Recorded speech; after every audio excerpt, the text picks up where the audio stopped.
Kas laukia per artimiausias 7 dienas? Pasižiūrim, kokios pagrindinės energijos krenta, į ką labiausiai reikėtų atkreipti dėmesį. Bendras fonas, jūsų emocinė būsena, jūsų veikla, finansai, tai darbai, mokslai, tiems, kas ieškote darbo, kokia tikimybė rasti darbą, santykiai, tiems, kas ieškote naujų pažinčių, kokia tikimybė rasti. Tiems, kas porose, kas laukia per artimiausias 7 dienas, tiems, kas trikampiuose,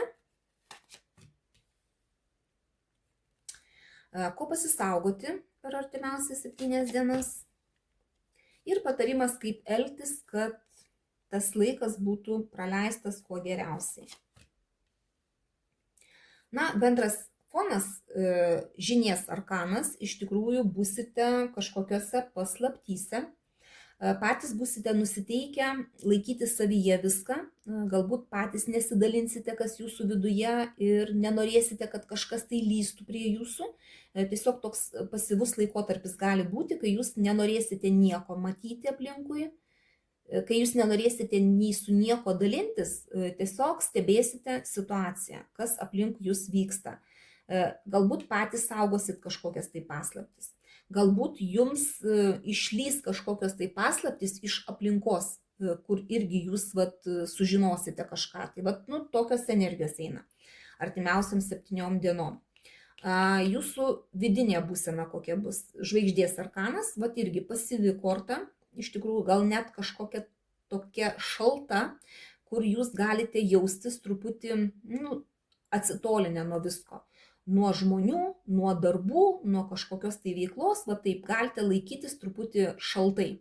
Tiesiog toks vidus bus ir čia tiesiog galite kai kurie būti pasinėrę į svajonės kažkokias, į apgalvojimus, į kažkokių tai planų kūrimą. Apie ateitį savo galite galvoti. Vidus toksai bus. Pasyviai taip jausitės, noras pasvajoti, pagalvoti, bet tiesiog apie tai nesidalinsit su niekuo. Jūsų veikla, finansai, čia skurdo arkanas iš tikrųjų krenta. Su pinigais bus truputį ne tai, kad blogai, bet nebus čia jokio pakilimo.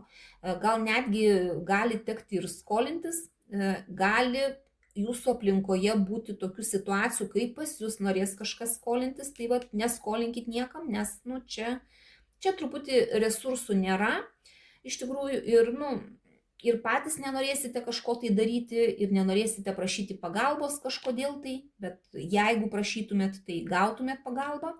Čia būsite vieni, tiek savo darbuose, tiek moksluose, tiek kažkokioj tai veikloj. Sėdėsite, galvosite, galbūt tai būsite, svajosite, bet neprašysite pagalbos. Nebusite nusiteikę įsileisti į tas savo mintis, į tą savo veiklą kažką tai, kad jums kažkas padėtų. Bet turėkit minty, kad jeigu paprašysit pagalbos, jums padės. Tiesiog nebūkit vieni čia iš tikrųjų, taip turėtų būti, bet noras bus būti vieniems. Prie nieko neprisirišti, nieko niekur dėl nieko neprašyti. Tiek kas liečia finansus, tiek kas liečia jūsų veiklą, darbus, mokslus, ką jūs kažką tai darysite. Tiems, kas ieškote darbo, čia iš tikrųjų gali būti kažkokia tai informacija, pagal kurią jūs gal ir galite gauti kažkokius tai pasiūlymus, bet sprendimo jūs dar nepriimsite. Gal šausi galva, kad gal reikia ten eiti, gal daryti taip, nes čia kažkas tai su darbais yra nelabai, bet impulsas rasti darbą kaip ir būtų, bet jūs dar nepriimsit sprendimo galutinio. Tiesiog tik tai galbūt vertinsit pasiūlymus. Asmeniniai santykiai, tiems, kas ieškote naujų pažinčių. Pagal bokšto arkaną gali būti naujos pažintys, tokios spontaniškos, greitos, netikėtos, bet jos gali greičiausiai būti tokios vienos nakties, greitai susipažinot, bet greitai ir sugriuvo viskas, kažkaip tai taip. Nors gali būti tas žmogus tiesiog nurauti jums stogą, tikrąja ta žodžio prasme gali, būti kažkas tai tokio sprogstamo, jūsų gyvenimą atbėgo, apsuko viską aukštyn kojom ir, žodžiu, išlėkė iš jūsų gyvenimo. Tai turėkit minti, kad tiems, kas ieškote naujų pažinčių, čia gali būti, bet, tokios pažintys, kurios niekur neveda, va taip sakyčiau. Tiems, kas porose. Čia gali būti kažkoks tai išėjimas iš konflikto, arba galit kartu kažkur tai keliauti, galit persikraustyti, ne? Gali būti čia kažkoks va toks judesys, arba jeigu, pavyzdžiui, pykotės, ne, tai galite tiesiog išeiti iš to susipykimo, ne, iš tos va zonos tokios konfliktinės. Galite kažkur ir kartu judėti, galbūt buvo kažkokia situacija, iš kurios jūs norėjot išeiti, išvažiuoti, ne? Nes čia gali būti ir kad pora kartų kažkur tai juda. Labai dažnai rodo, kad gali būti ir gyvenamos vietos pasikeitimas, būtent per artimiausias 7 dienas. Tiems, kas trikampiuose. Čia irgi yra informacija. Pagal žinies arkaną yra kažkokios tai paslaptis. Žiūrėkite, kad neiškiltų ta jūsų paslaptis, kad jūs esate trikampiuose, jeigu jūs žinot apie tą trikampį. Kad neiškiltų ir kad apie tai nesužinotų dar daugiau žmonių. Ne? Čia yra kažkokia tai paslaptis, galbūt vat, kaip tik tai jūs ir sužinosit, kad jūs esate trikampyje. Galbūt sužinos tas trečias žmogus, kuris net neįtarė, kad yra trikampyje. Ne? Tai va čia reikėtų turėti minti, kad tos paslaptis gali kažkaip tai ir išeiti į viešumą. Tai vat jeigu pasisaugot reikėtų kažkaip tai galbūt ir nekalbėti patiems, nesiaiškinti, nedėliotis taškų ant į. Ir čia kai kuriems gali būti ir tokia situacija, kad jūs norėsit nukirsti viską. Tiesiog išeiti iš tos trikampio situacijos.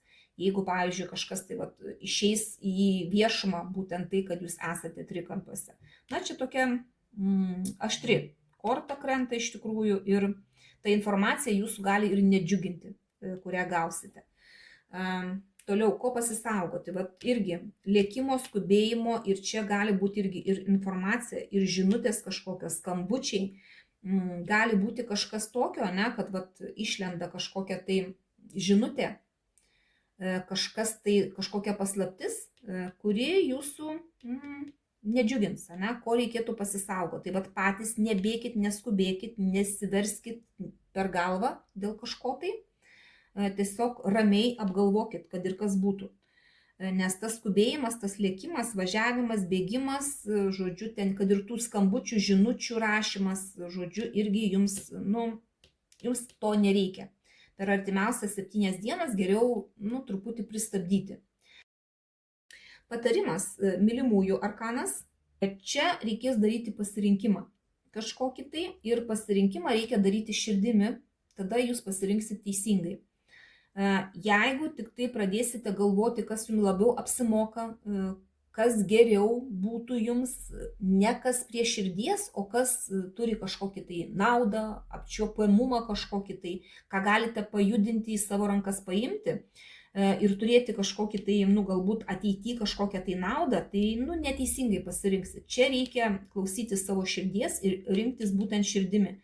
Ar pasiūlymas kažkoks tai bus, ar darbas, ar galbūt kažkur tai kažkokia tai situacija, galbūt va čia yra kažkokie pasiūlymai važiuoti, nevažiuoti kažkur tai, mes su šeima galbūt kartu, tiems, kas porose, ne, galbūt persikraustyti kažkur tai irgi. Darykite taip, kaip sako jums širdis, jūsų nuojauta, klausykit savo širdies, nes jeigu rinksitės per tai, kas yra apsimoka ar neapsimoka, tai, teisingai nepasirinksit. Tai va, tokios bus artimiausios dienos, į tai reikėtų atkreipti dėmesį, bet į tokius arkanus, į tokias energijas ir pasinaudoti. Pasinaudoti patarimais, pasinaudoti tomis energijomis savo, taip kaip reikia jums.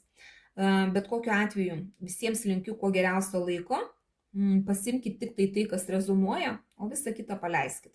Dėkoju už jūsų laiką, širdutes ir iki sekančio karto.